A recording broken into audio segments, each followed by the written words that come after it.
हाँ जी स्टूडेंट की हाल है जी। मैं रमन स्कोप अकेडमी गुरदासपुर तो ਅੱਜ ਅਸੀਂ ਕਲਾਸ 11th ਦਾ ਕੈਮਿਸਟਰੀ ਸ਼ੁਰੂ ਕਰਨ ਜਾ ਰਹੇ ਹਾਂ। ਯੂਨਿਟ ਸੈਕੰਡ ਸਾਡਾ ਚੱਲਦਾ ਪਿਆ ਸੀ ਸਟਰਕਚਰ ਆਫ ਐਟਮ, ਜਿਹਦੇ ਵਿੱਚ ਅਸੀਂ ਹੁਣ ਤੱਕ ਪਹੁੰਚੇ ਸੀ ਡਿਸਕਵਰੀ ਆਫ ਇਲੈਕਟ੍ਰੋਨ ਕੀਤਾ ਸੀ ਔਰ ਡਿਸਕਵਰੀ ਆਫ ਪ੍ਰੋਟੋਨ ਦੀ ਗੱਲ ਹੋ ਚੁੱਕੀ ਸੀ। ਯਾਨੀ ਕਿ ਇੱਕ ਐਟਮ ਦੀ ਗੱਲ ਕਰੀਏ ਤੇ ਉਹਦੇ ਵਿੱਚ ਤਿੰਨ ਮੇਨ ਫੰਡਾਮੈਂਟਲ ਪਾਰਟੀਕਲ ਨੂੰ ਅਸੀਂ ਜਾਣਦੇ ਹਾਂ। ਇੱਕ ਪ੍ਰੋਟੋਨ, ਇੱਕ ਇਲੈਕਟ੍ਰੋਨ, ਪ੍ਰੋਟੋਨ ਕਰਕੇ ਪੋਜ਼ਿਟਿਵ, ਇਲੈਕਟ੍ਰੋਨ ਕਰਕੇ ਨੈਗੇਟਿਵ, ਤੇ ਇਹ ਤੀਸਰਾ ਐਲੀਮੈਂਟ ਕਿੱਥੋਂ ਆ ਗਿਆ, ਤੀਸਰਾ ਸਬ ਪਾਰਟੀਕਲ ਕਿੱਥੋਂ ਆ ਗਿਆ। ਤੀਸਰਾ ਸਬ ਪਾਰਟੀਕਲ ਜੇ ਥॉमसन ਨੇ ਬਹੁਤ ਅਰਲੀ ਸਟੇਜ 'ਚ ਇਹ ਗੱਲ ਕਰ ਦਿੱਤੀ ਸੀ ਕਿ ਜਦੋਂ ਐਟਮ ਦਾ ਮਾਸ ਮੇਜਰ ਕੀਤਾ ਗਿਆ ਔਰ ਇਲੈਕਟ੍ਰੋਨ ਔਰ ਪ੍ਰੋਟੋਨ ਦਾ ਮਾਸ ਮੇਜਰ ਕੀਤਾ ਗਿਆ ਫਿਰ ਵੀ ਇਕੁਐਲਿਟੀ ਨਹੀਂ ਆਈ। ਇਟ ਮੀਨਸ ਕਿ ਅਕੋਰਡਿੰਗ ਟੂ ਜੇ थॉमसन ਸਟਾਰਟਅਪ 'ਚ ਹੀ ਉਹਨਾਂ ਨੇ ਕਹਿ ਦਿੱਤਾ ਸੀ ਕਿ ਕੁਝ ਹੋਰ ਵੀ ਹੈ ਇਹਦੇ 'ਚ, ਔਰ ਉਹ ਕੁਝ ਹੋਰ ਨਿਊਟਰੋਨ ਸੀ। ਸੋ ਨਿਊਟਰੋਨ ਕਿੱਦਾਂ ਪਤਾ ਚੱਲਿਆ, ਉਹਦੇ ਤੋਂ ਪਹਿਲਾਂ ਅੱਜ ਸਾਡੇ ਕੋਲ ਟੌਪਿਕ ਹੈ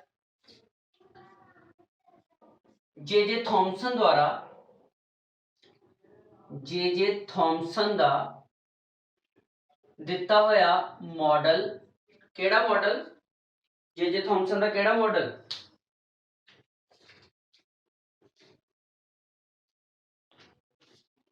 ਜੇ थॉमसन ਦਾ ਕਿਹੜਾ ਮਾਡਲ?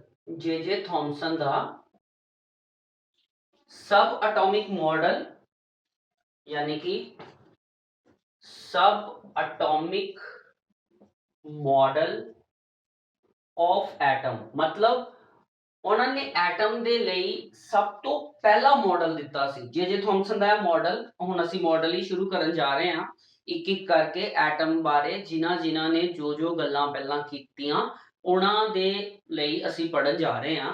और जे थॉमसन ने सब तो पहला मॉडल दिता ही, सब तो पहली बार उन्हें कहा ही atom is the sphere of positive charge, it is a sphere of positive charge।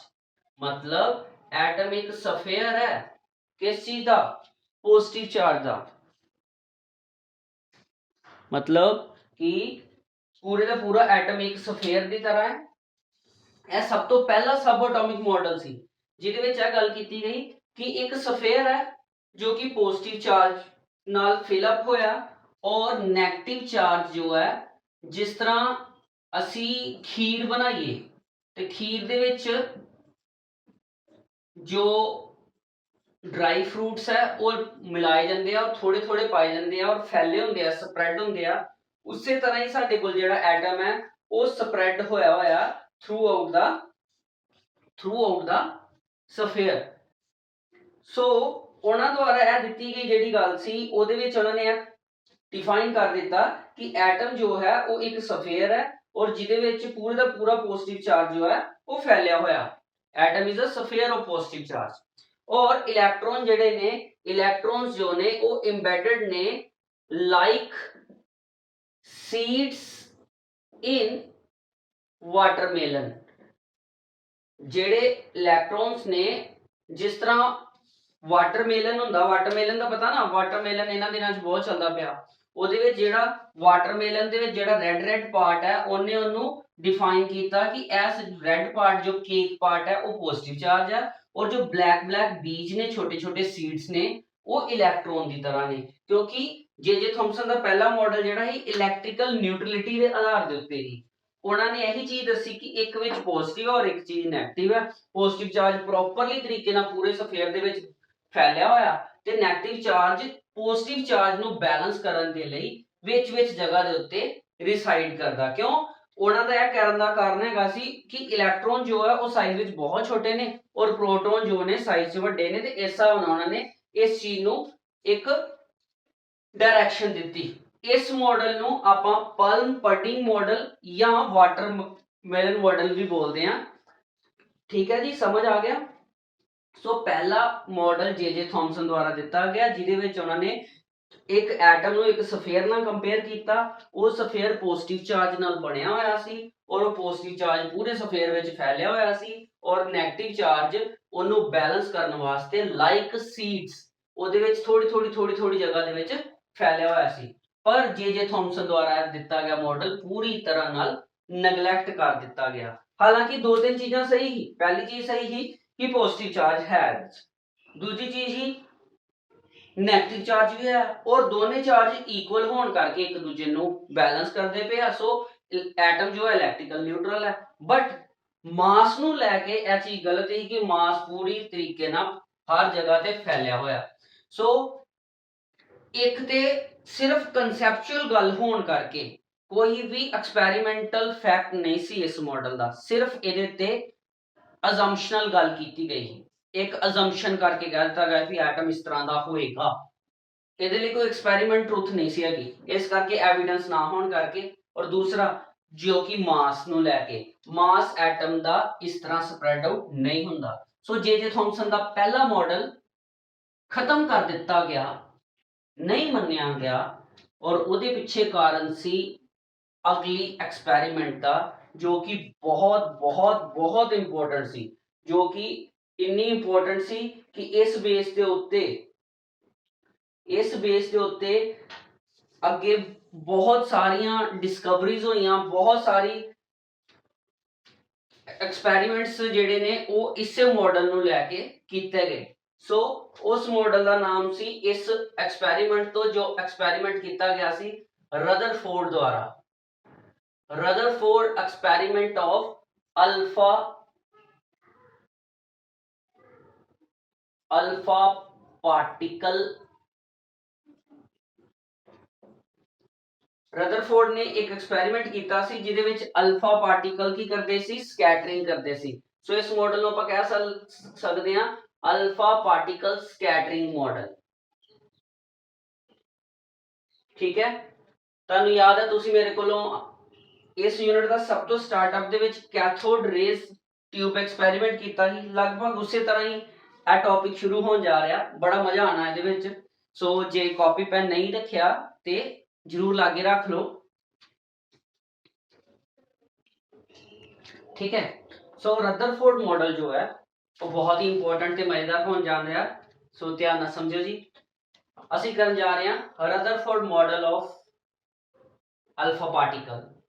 Rutherford ਇੱਕ ਸਾਇੰਟਿਸਟ ਸੀ, ਔਰ ਇੱਕ ਸਾਇੰਟਿਸਟ ਹੋਣ ਦੇ ਨਾਲ ਉਹਨਾਂ ਦੀ ਇੱਕ ਆਪਣੀ ਕੰਪਨੀ ਵੀ ਸੀ, ਜੋ ਕਿ ਉਸ ਟਾਈਮ ਦੇ ਉੱਤੇ ਰੇਡੀਓ ਐਕਟੀਵਿਟੀ ਤੇ ਕਾਫੀ ਕੰਮ ਕਰੇ ਕਰਦੀ। ਰੇਡੀਓ ਐਕਟੀਵਿਟੀ ਤੇ ਕੰਮ ਕਰਨ ਕਰਕੇ ਇਹ ਐਕਸਪੈਰੀਮੈਂਟ ਕਰਨਾ ਉਹਨਾਂ ਲਈ ਹੋਰ ਵੀ ਸੌਖਾ ਹੋ ਗਿਆ, ਕਿਉਂਕਿ ਇਸ ਐਕਸਪੈਰੀਮੈਂਟ ਦੇ ਵਿੱਚ ਅਲਫਾ ਪਾਰਟੀਕਲਸ ਦਾ ਯੂਜ਼ ਹੋਇਆ।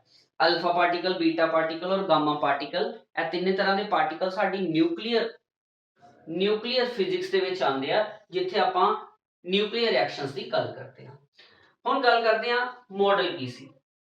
ਰਦਰਫੋਰਡ ਨੇ ਕੀ ਕੀਤਾ, ਉਹਨੇ ਅਲਫਾ ਪਾਰਟੀਕਲ ਛੱਡਣ ਦੇ ਲਈ, ਅਲਫਾ ਪਾਰਟੀਕਲ ਦੱਸ ਦਈਏ ਤੁਹਾਨੂੰ, ਅਲਫਾ ਪਾਰਟੀਕਲ ਦੇ ਉੱਤੇ ਚਾਰਜ 2 ਇਲੈਕਟ੍ਰੋਨਸ ਦੇ ਬਰਾਬਰ ਹੁੰਦਾ, ਔਰ ਇਹ ਪੋਜ਼ਿਟਿਵਲੀ ਚਾਰਜ ਹੁੰਦੇ ਨੇ। They are positively charged and the charge is 2 times of the charge on electron। ठीक, ਕੀ ਕੀਤਾ ਉਹਨਾਂ ਨੇ, ਇੱਕ ਲੈਡ ਬਲੌਕ ਲਿਆ, ਲੈਡ ਬਲੌਕ ਦੇ ਵਿੱਚ ਰੱਖਿਆ ਗਿਆ ਇੱਕ ਇਹੋ ਜਿਹਾ ਪਾਰਟੀਕਲ ਜੋ ਕਿ ਰੇਡੀਓ ਐਕਟਿਵ ਸੀ, ਔਰ ਰੇਡੀਓ ਐਕਟਿਵ ਹੋਣ ਦੇ ਨਾਲ ਉਹ ਸੋਰਸ ਸੀ ਅਲਫਾ ਪਾਰਟੀਕਲਸ ਦਾ। ਅਲਫਾ ਪਾਰਟੀਕਲਸ ਨੂੰ ਸਟਰਾਈਕ ਕਰਾਇਆ ਗਿਆ, ਕਾਹਦੇ ਤੇ ਸਟਰਾਈਕਸ ਕਰਵਾਇਆ ਗਿਆ, ਇੱਕ ਪਲੇਟ ਤੇ ਜੋ ਕਿ 골ਡ ਦੀ ਪਲੇਟ ਸੀ।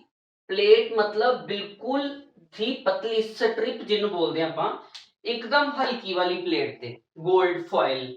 ਠੀਕ ਹੈ, 골ਡ ਪਲੇਟ ਦੀ ਬਜਾਏ 골ਡ ਫॉइल ਕਹਾਂਗੇ ਅਸੀਂ, ਠੀਕ ਹੈ। ਔਰ ਕਿਉਂਕਿ ਅਲਫਾ ਪਾਰਟੀਕਲਸ ਜੋ ਨੇ ਉਹ ਸਿੱਧੇ ਇਹਦੇ ਤੇ ਸਿੱਧਾ ਸਟ੍ਰਾਈਕ ਕਰਨ, ਇਹਦੇ ਲਈ 2 ਨੈਰੋ ਸਲਿਟਸ ਵੀ ਲਗਾਈਆਂ ਗਈਆਂ, ਜੋ ਕਿ ਡਾਇਰੈਕਸ਼ਨ ਜਾਂ ਇੱਕ ਸਟ੍ਰੇਟ ਮੂਵਮੈਂਟ ਬਣਾਉਣ, ਸਿੱਧਾ ਜਾ ਕੇ ਉੱਥੇ ਸਟ੍ਰਾਈਕ ਕਰੇ। ਠੀਕ, ਇਹ ਪਾਰਟੀਕਲ ਜਾ ਕੇ ਸਟ੍ਰਾਈਕ ਕੀਤੇ।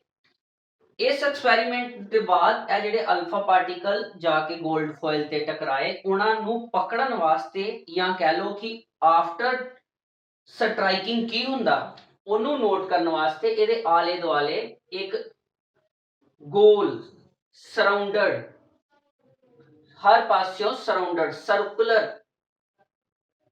ਕੈਚਰ ਲਗਾ ਦਿੱਤਾ ਗਿਆ, जो कि कोटेड सी किस चीज नाल कोटेड सी ਇਹ ਕੋਟਡ ਸੀ ਜ਼ਿੰਕ ਸਲਫਾਈਡ ਨਾਲ ਹਾਂਜੀ ਪਹਿਲਾਂ ਵੀ ਦੱਸ ਚੁੱਕੇ ਹਾਂ ਜ਼ਿੰਕ ਸਲਫਾਈਡ ਦੇ ਉੱਤੇ ਅਗਰ ਹੈਵੀ ਔਰ ਸਪੀਡ ਚਾਰਜ ਆ ਕੇ ਸਟ੍ਰਾਈਕ ਕਰੇਗਾ ਤੇ ਇਹ ਚਮਕਦੇ ਨੇ ਗਲੋ ਕਰਦੇ ਨੇ ਔਰ ਗਲੋ ਕਰਨ ਨਾਲ ਕੀ ਹੋਏਗਾ ਸਾਨੂੰ ਪਾਰਟੀਕਲ ਦੇ ਸਟ੍ਰਾਈਕ ਕਰਨ ਦਾ ਪਤਾ ਚੱਲੇਗਾ ਔਰ ਇਹ ਵੀ ਪਤਾ ਚੱਲੇਗਾ ਕਿੰਨੇ ਜ਼ਿਆਦਾ ਸਟ੍ਰਾਈਕ ਕਰੇ ਕਰਦੇ ਆ ਸੋ ਇੱਕ ਸਰਕੂਲਰ ਕੋਇਲ ਇੱਕ ਸਰਕੂਲਰ ਫਲੋਰੋਸੈਂਟ ਕੋਇਲ ਜਿਹੜੀ ਆ ਉਹ ਪੂਰੇ ਦੇ ਪੂਰੇ ਐਕਸਪੈਰੀਮੈਂਟ ਦੇ ਪਿੱਛੇ ਲਗਾ ਦਿੱਤੀ ਤਾਂ ਜੋ ਕਿ ਜਦੋਂ ਅਲਫਾ ਪਾਰਟੀਕਲ ਜਾ ਕੇ ਉੱਤੇ ਸਟ੍ਰਾਈਕ ਕਰਨ ਤੋਂ ਬਾਅਦ ਉਹ ਜਿੱਥੇ ਵੀ ਜਾ ਕੇ ਟਕਰਾਣ ਉੱਥੇ ਉਹ ਚਮਕ ਦੇ ਨਾਲ ਉਹਦੀ ਆਬਜ਼ਰਵੇਸ਼ਨ ਦੱਸੇ ਸੋ ਇਹ ਸੀ ਤੁਹਾਡਾ ਮਾਡਲ ਜਿਹਦੇ ਵਿੱਚ ਉਹਨੇ ਯੂਜ਼ ਕੀਤਾ ਇੱਕ ਲੈਡ ਬਲੌਕ ਜਿਹਦੇ ਵਿੱਚ ਰੇਡੀਓ ਐਕਟਿਵ ਐਲੀਮੈਂਟ ਰੱਖਿਆ ਗਿਆ ਜਿਹਦੇ ਚੋਂ ਅਲਫਾ ਪਾਰਟੀਕਲ ਨਿਕਲਨੇ ਆ ਇਹ ਤੁਹਾਡੇ ਅਲਫਾ ਪਾਰਟੀਕਲਸ ਦੀਆਂ ਰੇਸ ਨੇ ਜੋ ਦੱਸੀਆਂ ਗਈਆਂ ਅਲਫਾ ਪਾਰਟੀਕਲਸ ਇਹ ਦੋ ਨੈਰੋ ਸਲਿਟਸ ਨੇ ਜਿਨ੍ਹਾਂ ਕਰਕੇ ਅਲਫਾ ਪਾਰਟੀਕਲ ਸਿੱਧੇ ਜਾ ਕੇ 골ਡ ਫੋਇਲ ਦੀ ਇਸ ਪਲੇਟ ਤੇ ਹੀ ਸਟ੍ਰਾਈਕ ਕਰਨਗੇ ਹੁਣ ਪਲੇਟ ਤੇ ਸਟ੍ਰਾਈਕ ਕਰਨ ਤੋਂ ਬਾਅਦ ਫੋਇਲ ਤੇ ਸਟ੍ਰਾਈਕ ਕਰਨ ਤੋਂ ਬਾਅਦ ਕੀ ਹੋਏਗਾ ਇਹਦੇ ਤੇ ਗੱਲ ਆਉਣ ਲੱਗੀ ਹੈ ਇੱਥੇ ਤੱਕ ਸਮਝ ਆ ਗਿਆ ਜੀ ਰਦਰਫੋਰਡ ਨੇ ਆਪਣਾ ਜਿਹੜਾ ਇਹ ਐਕਸਪੈਰੀਮੈਂਟ ਕੀਤਾ ਉਸ ਐਕਸਪੈਰੀਮੈਂਟ ਦੇ ਵਿੱਚ ਉਹਨੂੰ ਜਿਹੜੀਆਂ ਖਾਸ ਚੀਜ਼ਾਂ ਦਾ ਪਤਾ ਚੱਲਿਆ ਉਹ ਗੱਲਾਂ ਸੀ ਨੰਬਰ ਪਹਿਲਾ ਸਭ ਤੋਂ ਪਹਿਲਾ ਪੁਆਇੰਟ ਸੀ लगभग 99.9% alpha particles move through the plate, through the foil या gold foil without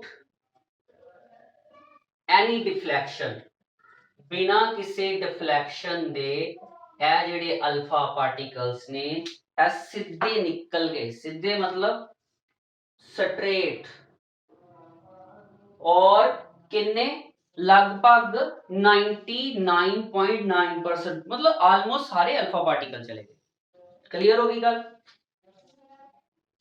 दूसरी ऑब्जर्वेशन उन्होंने देखी और दूसरी observation which very very few particles deflect with an angle with little angle कह लो या small angle कह लो less than 90 डिग्री मतलब बहुत घट सी जेड़े की 90 डिग्री तो घट एंगल दे नाल डिफ्लेक्ट होए बहुत घट क्योंकि देखो 99.9% सीधे निकल गए बहुत घट दूसरी ऑब्जर्वेशन की थी कि कुछ अल्फा पार्टिकल डिफ्लेक्शन हुई पर यह डिफ्लेक्शन ज्यादा नहीं सी मैं 90 डिग्री लिखता पर इहदे च तुसी कह सकते हो नियरली इक्वल टू 30 डिग्री ठीक है इन्नी की डिफ्लेक्शन शो की थी और तीसरी ते फाइनल ऑब्जर्वेशन सी very very few particles ਇਹਦੇ ਵਿੱਚ ਇਹਨਾਂ ਨੇ ਨੰਬਰ ਵੀ ਦਿੱਤਾ ਇਹ ਪਾਰਟੀਕਲਸ ਕਿੰਨੇ ਦਿੱਤੇ ਉਹਨੇ very very few particles one out of 20,000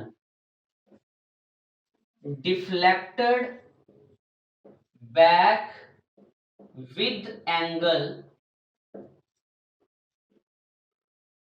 nearly equal to 1 degree 180 मतलब तीसरी ऑब्जर्वेशन उन्हें यह देखी कि बहुत घट सब तो घट क्वांटिटी दे विच अल्फा पार्टिकल जेडे ने वो 180 डिग्री दे विच वापस भी आए यानी कि उन्होंने डिफ्लेक्शन लई और वो डिफ्लेक्शन सब तो ज्यादा ही यानी कि जिस तरह जाके टक्कर खाती और फिर उससे ही तरह वापस चले गए टक्कर खाती और उससे डायरेक्शन च वापस चले गए ठीक है सो ਇਹ ਜਿਹੜੇ ਤਿੰਨ ਆਬਜ਼ਰਵੇਸ਼ਨਸ ਰਹੀਆਂ ਇਹਦੇ ਉੱਤੇ ਉਹਨਾਂ ਨੇ ਤਿੰਨ ਕਨਕਲੂਜਨਸ ਕੀਤੀਆਂ ਰਦਰਫੋਰਡ ਨੇ ਤਿੰਨ ਕਨਕਲੂਜਨਸ ਕੀਤੀਆਂ ਕਨਕਲੂਜਨ ਨੰਬਰ ਪਹਿਲੀ ਆਬਜ਼ਰਵੇਸ਼ਨ ਤੋਂ कि लगभग सारे अल्फा पार्टिकल ऑलमोस्ट 99.9 मतलब ऑलमोस्ट सारे अल्फा पार्टिकल बिना डिफ्लेक्शन दे किसी भी मैटर यानी कि गोल्ड फॉइल जो पास हो रहे ने मैटल है वो उस गोल्ड फॉइल दे विच जेडे एटम्स ने वो यह दस्से करते ने वो विचों एम्प्टी है यानी कि ਇਹ ਡਿਫਲੈਕਸ਼ਨ ਨੇ ਆ ਦੱਸਿਆ, ਇਹ ਵਾਲੀ ਆਬਜ਼ਰਵੇਸ਼ਨ ਨੇ ਇਹ ਦੱਸਿਆ ਕਿ atom is almost empty inside, almost empty ਹੈ, ਤਾਂ ਹੀ ਤੇ ਸਾਰੇ ਪਾਰਟੀਕਲ ਵਿੱਚੋਂ ਨਿਕਲ ਕੇ ਬਿਨਾਂ ਡਿਫਲੈਕਸ਼ਨ ਹੋਏ ਦੇ। ਇੱਕ ਖੁੱਲੀ ਗਰਾਊਂਡ ਦੇ ਵਿੱਚ ਅਗਰ ਤੁਸੀਂ ਮੂਵ ਕਰਦੇ ਪਏ ਤੇ ਕਿਆ ਡਿਫਲੈਕਸ਼ਨ ਹੋਏਗੀ? ਨਹੀਂ, ਤੁਸੀਂ ਸਿੱਧਾ ਦੌੜਦੇ ਜਾ ਰਹੇ ਹੋ, ਸੇਮ ਚੀਜ਼ ਇੱਥੇ ਹੋਏਗੀ। ਨੰਬਰ 2, ਬਹੁਤ ਘੱਟ ਪਾਰਟੀਕਲ ਸੀ ਜੋ ਕਿ ਡਿਫਲੈਕਟ ਹੋਏ ਸੀ 30 ਡਿਗਰੀ ਦੀ ਜ਼ਿਆਦਾ ਡਿਫਲੈਕਸ਼ਨ ਨਾਲ, ਜਿੰਨੇ ਕਿ ਇਹ ਦੱਸਿਆ। ਠੀਕ ਹੈ, ਦੇਖੋ ਮੈਂ ਤੁਹਾਨੂੰ ਨੋਟਸ ਨਹੀਂ ਬਣਵਾ ਰਿਹਾ, ਮੈਂ ਜਸਟ ਸਮਝਾ ਰਿਹਾ, ਮੈਂ ਤੁਹਾਨੂੰ ਇਹਦੇ ਨੋਟਸ ਦਿਆਂਗਾ। ਠੀਕ ਹੈ, ਠੀਕ, ਚਲੋ मैं इत्थे तुहानू लिख के देना, क्यों लिख के देना कि फिर वो मजा जिहड़ा ना वो खराब नहीं होएगा। सो ऑब्जर्वेशन क्लियर होगी, इनू नोटिफाई करो, मैं तुहानू इहदा कंक्लूजन लिख के देना। ठीक है, नोट कर लिया, चलो बहुत वधिया कीता, नोट कर लिया। ते हुण मैं तुहानू इत्थे ही जो 3 ऑब्जरवेशनस होईयां उहदे तो की कंक्लूजन निकले और रदरफोर्ड दे इस मॉडल ਨੂੰ ਜੋ ਪੋਸਟੂਲੇਟ ਦਿੱਤੇ, ਜੋ ਉਹਨੇ ਆਪਣੇ ਫੀਚਰਸ ਦਿੱਤੇ, ਉਹ ਦੱਸਣ ਜਾ ਰਿਹਾ ਲਿਖ ਕੇ। ਸੋ ਪਹਿਲਾ ਪੁਆਇੰਟ ਹੈ, ਪਹਿਲੀ ਆਬਜ਼ਰਵੇਸ਼ਨ ਤੋਂ, from first observation there is very large empty space in atom, atom ਦੇ ਵਿੱਚ ਬਹੁਤ ਜ਼ਿਆਦਾ ਖਾਲੀ ਜਗ੍ਹਾ। ਕਿੰਨੇ ਕੰਕਲੂਡ ਕੀਤਾ ਯਾਰ? 99% ਸਿੱਧਾ ਨਿਕਲ ਗਿਆ ਨਾ। ਇਹ ਦੇਖੋ ਨਾ, ਇਹ ਐਟਮ ਦਾ ਸਟਰਕਚਰ ਹੈ, ਇਹ ਰਿਹਾ ਇਹਦੇ ਵਿੱਚ ਨਿਊਕਲੀਅਸ। ਜਦੋਂ ਅਲਫਾ ਪਾਰਟੀਕਲਸ ਦੀ ਰੇਜ਼ ਆਈਆਂ ਤੇ ਉਹ ਆਰਾਮ ਦੇ ਨਾਲ ਇਹਦੇ ਚੋਂ ਪਾਸ ਕਰ ਗਈਆਂ। ਸੋ ਪਹਿਲਾ ਕੰਕਲੂਜਨ ਇਸੇ ਡਾਇਗਰਾਮ ਦੇ ਬੇਸ ਤੇ ਆ ਕਿ ਅਲਫਾ ਪਾਰਟੀਕਲਸ ਜਿਹੜੇ ਨੇ ਉਹ ਐਟਮ ਵਿੱਚੋਂ ਖਾਲੀ ਆ। जबकि जे थॉमसन की थ्योरी की कहती पई, जे थॉमसन ने कहा सी कि एटम जेड़ा वा ओदे च पॉजिटिव चार्ज पूरी तरह फैलिया होया, पूरा मास हर जगह ते स्प्रेड है।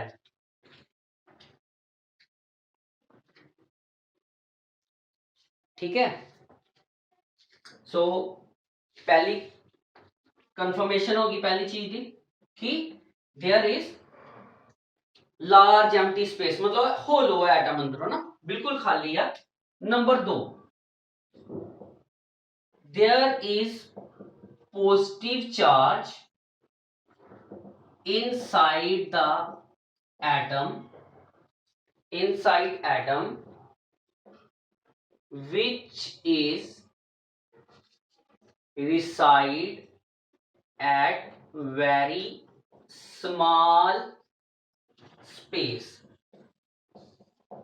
ਹੁਣ ਤੁਹਾਨੂੰ ਪਤਾ ਅਸੀਂ ਜਿਹੜਾ ਐਕਸਪੈਰੀਮੈਂਟ ਕੀਤਾ ਉਹ ਅਲਫਾ ਪਾਰਟੀਕਲਸ ਨਾਲ ਕੀਤਾ, ਔਰ ਕੀ ਦੇਖਣ ਨੂੰ ਮਿਲਿਆ ਕਿ ਐਟਮ ਦੇ ਵਿੱਚ ਜਦੋਂ ਅਲਫਾ ਪਾਰਟੀਕਲ ਚਾਹੇ ਬਹੁਤ ਥੋੜੇ ਪਰ ਅਲਫਾ ਪਾਰਟੀਕਲ ਡਿਫਲੈਕਟ ਹੋਏ ਔਰ ਪੋਜ਼ਿਟਿਵ ਜੋ ਹੈ ਉਹ ਪੋਜ਼ਿਟਿਵ ਤੋਂ ਰਿਪੈਲ ਕਰਦਾ, ਔਰ ਅਲਫਾ ਪਾਰਟੀਕਲ ਦਾ ਰਿਪੈਲ ਹੋਣਾ ਜਾਂ ਡਿਫਲੈਕਟ ਹੋਣਾ ਇਸ ਚੀਜ਼ ਨੂੰ ਪ੍ਰੂਫ ਕਰ ਗਿਆ ਕਿ there will be a positive charge है, जिहदे करके नंबर 2 ऑब्जरवेशन आई। ਉਹ ऑब्जरवेशन ਦੇ ਅਨੁਸਾਰ ਅਲਫਾ ਪਾਰਟੀਕਲਸ ਜੋ ਨੇ ਉਹ ਲਗਭਗ 30 ਡਿਗਰੀ ਦੇ ਐਂਗਲ ਨਾਲ ਡਿਫਲੈਕਟ ਹੋਏ, ਪੋਜ਼ਿਟਿਵ ਰਿਪੈਲ ਕਰ ਗਿਆ। ਕਲੀਅਰ ਹੋ ਗਈ ਗੱਲ। ਤੀਸਰਾ ਤੇ last observation C, there is a very small spaced heavy body inside the atom, in which whole mass of an atom is concentrated। मतलब इस पॉइंट के अनुसार जो तीसरा पॉइंट सी कि बहुत घट पार्टिकल सी जेड़े जाके एटम दे विच किते टकराए और 180 ਦੇ ਡਿਗਰੀ ਦੇ ਐਂਗਲ ਤੇ ਪਿੱਛੇ ਹੋ ਗਏ। ਹੁਣ ਕਿਸੇ ਚੀਜ਼ ਦੇ ਨਾਲ ਟੱਕਰ ਖਾਣ ਦੇ ਉੱਤੇ ਮੋਸ਼ਨ ਤਾਂ ਹੀ ਬੰਦ ਹੋਏਗਾ ਅਗਰ ਅਗਲੀ ਚੀਜ਼ ਜਿੱਥੇ ਟੱਕਰ ਵੱਜੀ ਆ ਉਹ ਬਹੁਤ ਸਟਰੋਂਗ ਮਾਸ ਦੀ ਹੋਏਗੀ, ਹੈ ਨਾ। ਅਗਰ ਤੁਸੀਂ ਜਾ ਕੇ ਕਿਸੇ ਲੱਕੜੀ ਨਾਲ ਟਕਰਾਉਂਦੇ ਹੋ, ਲੱਕੜੀ ਤੁਹਾਡੇ ਨਾਲ ਡਿੱਗ ਜਾਂਦੀ ਆ, ਪਰ ਅਗਰ ਇੱਕ ਸਟਰੋਂਗ ਪਿਲਰ ਨਾਲ ਟਕਰਾਉਂਦੇ ਹੋ ਤੇ ਤੁਸੀਂ ਡਿੱਗ ਜਾਂਦੇ ਹੋ। ਉਸੇ ਤਰ੍ਹਾਂ ਹੀ ਅਲਫਾ ਪਾਰਟੀਕਲ ਜਾ ਕੇ ਸਿੱਧੇ ਅਲਫਾ ਪਾਰਟੀਕਲ ਜੋ ਜਾ ਕੇ ਸਿੱਧੇ ਨਿਊਕਲੀਅਸ 'ਚ ਟੱਕਰ ਖਾਦੀ, ਉਹ ਅਲਫਾ ਪਾਰਟੀਕਲ ਉਸੇ ਤਰ੍ਹਾਂ ਉਸੇ ਬਾਤ ਨੂੰ ਰੀਟਰੇਸ ਕਰਦੇ ਹੋਏ ਵਾਪਸ ਆ ਗਏ। ਕੁਛ ਆਏ 180 ਨਾ, ਕੁਛ ਥੋੜੇ ਇਰਦ ਗਿਰਦ, ਯਾਨੀ ਕਿ ਕੁछ ਪਾर्टिकल ਜਿਹੜੇ ਸੀ ਉਹ ਇਰਦ ਗਿਰਦ ਵੀ मूव ਕਰ ਗਏ। ਔਰ ਉਹ ਕਿੱਥੇ ਟਕਰਾਏ ਹੋਣਗੇ? ਉਹ ਜਾ ਕੇ ਟਕਰਾਏ ਹੋਣਗੇ ਸੈਂਟਰ ਆਫ ਦਾ ਐਟਮ। ਬਾਅਦ ਵਿੱਚ ਲੇਟਰ ਔਨ ਇਸ ਹੈਵੀ ਬੋਡੀ ਨੂੰ ਜਿੱਥੇ ਅਲਫਾ ਪਾਰਟੀਕਲ ਟਕਰਾਏ ਔਰ ਇੱਕ ਜ਼ਬਰਦਸਤ ਟੱਕਰ ਖਾ ਕੇ ਵਾਪਸ ਆਏ, मूव ਕੀਤੇ बैक, ਉਹਨੂੰ ਬਾਅਦ ਵਿੱਚ ਨਿਊਕਲੀਅਸ ਦਾ ਨਾਮ ਦੇ ਦਿੱਤਾ ਗਿਆ। ਔਰ ਇਸੇ ਕਰਕੇ ਇਸ मॉडल ਨੂੰ ਨਿਊਕਲੀਅਰ ਮॉडल ਆਫ ਐਟਮ ਕਿਹਾ ਗਿਆ। ਇਹ ਬਹੁਤ ਮਸ਼ਹੂਰ ਮॉडल ਹੋਇਆ। ਇਹਨੂੰ ਆਪਾਂ ਨਿਊਕਲੀਅਸ ਦੀ ਖੋਜ ਦੇ ਤੌਰ ਤੇ ਵੀ ਮੰਨਦੇ ਆ ਕਿ ਨਿਊਕਲੀਅਸ ਦੀ ਖੋਜ ਕਿੰਨੇ ਕੀਤੀ? ਨਿਊਕਲੀਅਸ ਦੀ ਖੋਜ ਰਦਰਫੋਰਡ ਨੇ ਕੀਤੀ। ਕਿਉਂਕਿ ਇਸ ਮॉडल ਤੋਂ ਸਾਨੂੰ ਦੋ ਚੀਜ਼ਾਂ ਸਪਸ਼ਟ ਹੋ ਗਈਆਂ। पहली चीज है कि एटम जो है ਉਹਦੇ ਵਿੱਚ ਪੂਰੇ ਦਾ ਪੂਰਾ ਐਟਮ ਦਾ ਮਾਸ ਸਪਰੈਡ ਆਊਟ ਨਹੀਂ ਹੈ, ਉਹ ਇੱਕ ਪਾਰਟਿਕੂਲਰ ਜਗ੍ਹਾ ਦੇ ਉੱਤੇ ਇਕੱਠਾ ਵਾ, ਕੇਂਦਰਿਤ ਹੈ, ਕਨਸੈਂਟਰੇਟਡ ਹੈ। ਔਰ ਦੂਸਰੀ ਚੀਜ਼ ਹੈ ਕਿ ਉਹ ਮਾਸ ਪੋਜ਼ਿਟਿਵਲੀ ਚਾਰਜ ਹੈ, ਜਿਹਦੇ ਨਾਲ ਕੋਈ ਚੀਜ਼ ਜਦੋਂ ਟੱਕਰ ਖਾਂਦੀ ਹੈ ਤੇ ਟੱਕਰ ਖਾ ਕੇ ਉਹ ਮੂਵ ਕਰਦੀ ਹੈ। ਠੀਕ ਹੈ। ਸੋ ਇਹ ਜਿਹੜਾ ਐਕਸਪੈਰੀਮੈਂਟ ਰਿਹਾ, ਇਸ ਐਕਸਪੈਰੀਮੈਂਟ ਦੀਆਂ 3 ਆਬਜ਼ਰਵੇਸ਼ਨ ਤੋਂ ਇਲਾਵਾ ਕੁਝ ਹੋਰ ਚੀਜ਼ਾਂ ਵੀ इस मॉडल द्वारा दसिया गई। 2 मिनट पाउज करो तो इनू दवा दव नोटिफाई कर लो।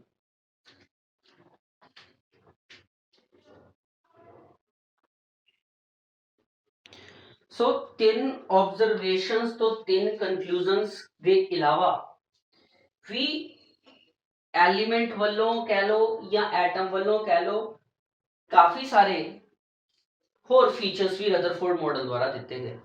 जिदा कि नैक्सट फीचर सी नेक्स्ट पोस्टुलेट सी ਇਹਦਾ पहले समझ आ गए, तुसी नोट कर लिया होएगा। नेक्स्ट सी जो जे थॉमसन ने भी कहा सी कि नंबर ऑफ इलेक्ट्रॉन्स और नंबर ऑफ प्रोटॉन्स है इक्वल ने, दोनों की गिनती एक समान है, ताई ते इलेक्ट्रिकल न्यूट्रल है एटम, है ना। और नेक्स्ट सी size of nucleus is very small as compared to size of atom। Atom के हिसाब नाल न्यूक्लियस का साइज बहुत छोटा सी।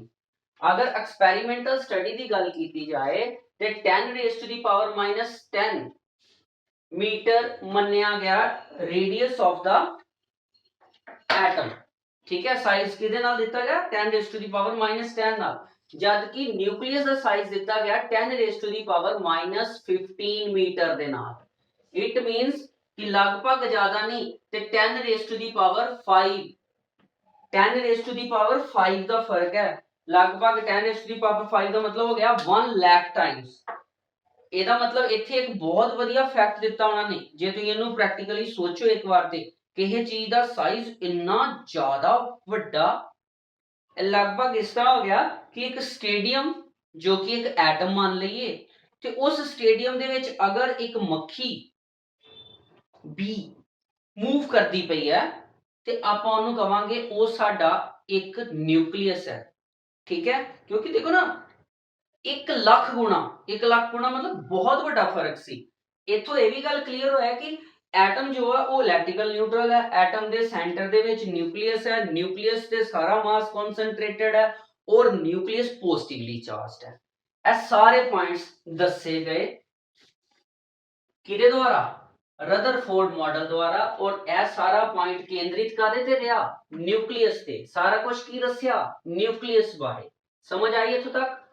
चलो लास्ट फीचर एक होर और बहुत इंपॉर्टेंट फीचर, क्योंकि इत्थे गल सब एटॉमिक पार्टिकल दे अंदर किसी एटम दे विच किस अवस्था विच एटम है ओदी कंडीशन की है ओदे ते भी सी।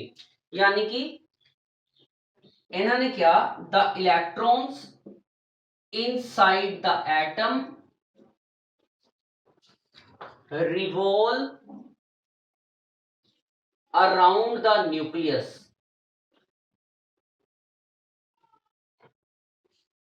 जेड़े साडे इलेक्ट्रॉन्स ने अगर मान लो न्यूक्लियस दे सेंटर वाला हिस्सा प्रोटॉन करके पॉजिटिवली चार्ज है लेट ते इलेक्ट्रॉन्स जो ने वो न्यूक्लियस दे इर्द गिर्द मूव करते पे ने रोटेशन करते पे।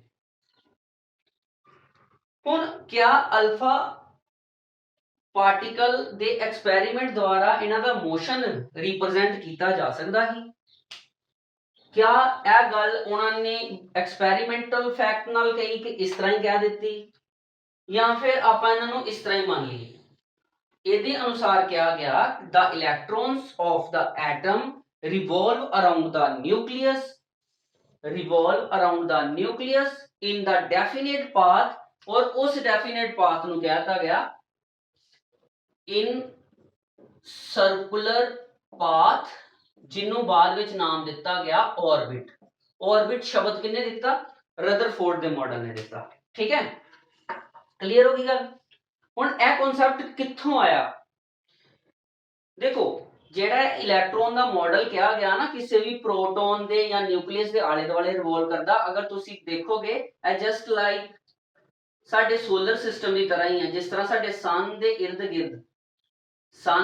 गिर्द रिवॉल्व की करता, सन दे इर्द गिर्द रिवॉल्व करते हैं साडे प्लैनेट्स, उसे तरह ही है, इन्हू समझना उसे तरह ही है। और यह जी मैथोलॉजी समझाए करते हैं ये इस मैथोलॉजी के बेस से असी आप इलैक्ट्रॉन की एनर्जी पता करनी है, उसका मोशन पता करना वा, एक पर्टिकुलर ऑर्बिट एक पर्टिकुलर पाथ विच, यह सारे का सारा एक सन दे नियर बाय जो प्लैनेट करते हैं उसे तरह ही है। सो अगर तुम इन्हू बहुत वधिया तरीके नाल पढ़ोगे कल नूं यह तुहाडी स्टडीज विच आएगा तो तुहानू बहुत ईजी रहना समझना। ठीक है, सो इत्थों जरा ध्यान नाल इस तो बाद।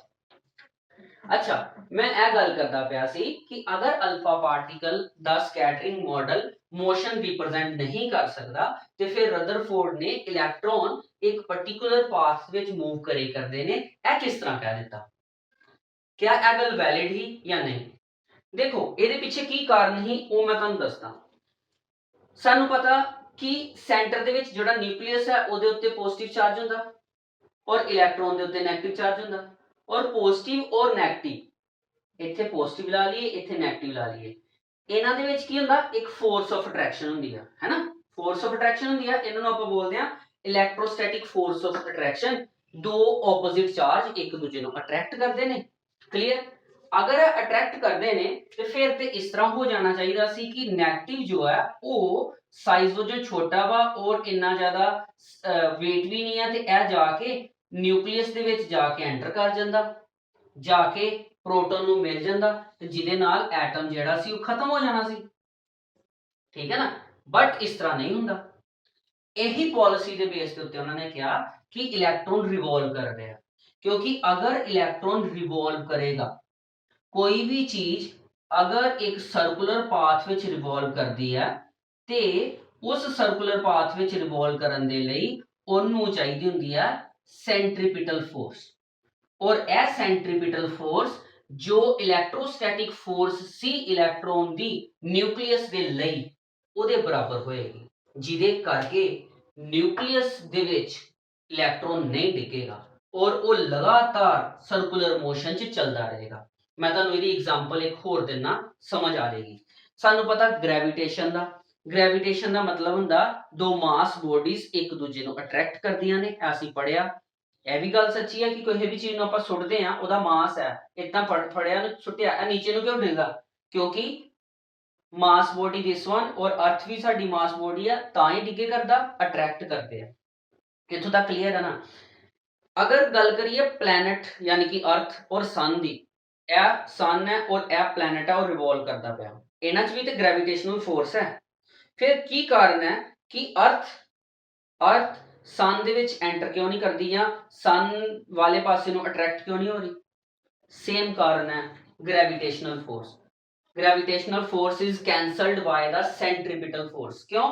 ਕਿਉਂਕਿ ਉਹ ਰਿਵੋਲਵ ਕਰਨ ਦੀ ਹੈ। ਜਿੰਨੀ ਗ੍ਰੈਵਿਟੇਸ਼ਨਲ ਫੋਰਸ सन ਦੁਆਰਾ ਐਗਜ਼ਰਟ ਕੀਤੀ ਜਾ ਰਹੀ ਹੈ ਅਰਥ ਦੇ ਉੱਤੇ, ਉਨੀ ਹੀ ਫੋਰਸ ਦੇ ਨਾਲ ਅਰਥ ਸਾਡੀ ਰਿਵੋਲਵ ਕਰਦੀ ਪਈ ਹੈ, ਜਿਹਦੇ ਕਰਕੇ ਇਹ ਜਿਹੜੀ ਰਿਵੋਲਵਿੰਗ ਫੋਰਸ ਹੈ ਉਹ ਆਪਣੇ ਆਪ ਨੂੰ ਬਚਾਏ ਰੱਖਦੀ ਹੈ ਕਾਹਦੇ ਵਿੱਚ? सन ਵਾਲੇ ਪਾਸੇ ਅਟਰੈਕਟ ਹੋਣ ਚ। ਸੋ ਸੇਮ ਕੰਕਲੂਜਨ ਇੱਥੇ ਲਗਾਇਆ ਗਿਆ ਕਿ ਇਲੈਕਟ੍ਰੋਨ ਇਸ ਕਰਕੇ ਨਿਊਕਲੀਅਸ ਵਿੱਚ ਨਹੀਂ ਡਿੱਗਦਾ ਕਿਉਂਕਿ ਇਲੈਕਟ੍ਰੋਨ ਜਿਹੜਾ ਵਾ ਉਹ ਰਿਵੋਲਵ ਕਰਦਾ ਪਿਆ। ਜਦੋਂ ਇਲੈਕਟ੍ਰੋਨ ਰਿਵੋਲਵ ਕਰੇਗਾ, ਰਿਵੋਲਵ ਕਰਨ ਦੇ ਲਈ ਉਹਨੂੰ ਸੈਂਟਰੀਪੀਟਲ ਫੋਰਸ ਦੀ ਲੋੜ ਹੋਏਗੀ, ਔਰ ਉਹ ਸੈਂਟਰੀਪੀਟਲ ਫੋਰਸ ਕਰਕੇ ਉਹ ਨਹੀਂ ਡਿੱਗੇਗਾ ਵਿੱਚ, ਔਰ ਇਸ ਕਰਕੇ ਉਹ ਰਿਵੋਲਵ ਕਰਦਾ। ਉਹਨਾਂ ਨੇ ਪਹਿਲਾਂ ਹੀ ਕਹਿ ਦਿੱਤਾ, ਔਰ ਬਿਲਕੁਲ ਸਹੀ ਕੰਕਲੂਜਨ, ਬਿਨਾ ਕਿਸੇ ਐਕਸਪੈਰੀਮੈਂਟਲ ਫੈਕਟ ਦੇ ਬਿਲਕੁਲ ਸਹੀ ਹੀ ਕਿ ਕਿਉਂਕਿ ਇਲੈਕਟ੍ਰੋਨ ਔਰ ਨਿਊਕਲੀਅਸ ਦੇ ਵਿੱਚ ਇਲੈਕਟ੍ਰੋਸਟੈਟਿਕ ਫੋਰਸਿਸ ਨੇ, ਇਹਨਾਂ ਨੂੰ ਕੋਈ ਤੇ ਇਹੋ ਜਿਹੀ ਫੋਰਸ ਹੈ ਜਿਹਦੇ ਕਰਕੇ ਆਪਸ ਵਿੱਚ ਨਹੀਂ ਮਿਲ ਪਾ ਰਹੇ। ਉਹਨਾਂ ਨੇ ਆ ਕਿਹਾ ਕਿ ਇਹ ਇਲੈਕਟ੍ਰੋਨ ਜਿਹੜੇ ਨੇ ਇਹ ਰਿਵੋਲਵ ਕਰਦੇ ਨੇ, ਰਿਵੋਲਵ ਕਰਨ ਕਰਕੇ ਇਹਨਾਂ 'ਚ ਸੈਂਟਰੀਪੀਟਲ ਫੋਰਸ ਆਉਂਦੀ ਹੈ ਜੋ ਕਿ ਇਕੁਅਲ ਟੂ ਹੁੰਦੀ ਹੈ ਇਲੈਕਟ੍ਰੋਸਟੈਟਿਕ ਫੋਰਸ ਆਫ ਅਟਰੈਕਸ਼ਨ ਨੇ। ਸੋ ਹੁਣ ਆਪਾਂ ਕੀਤਾ ਰਦਰਫੋਰਡ ਮਾਡਲ। ਰਦਰਫੋਰਡ ਮਾਡਲ ਨੂੰ ਆਪਾਂ ਬੜਾ ਡੀਪਲੀ ਪੜ ਚੁੱਕੇ ਹਾਂ। ਸਮਝ ਆਇਆ ਕਿ ਨਹੀਂ ਆਇਆ? ਆਣਾ ਤੇ ਚਾਹੀਦਾ।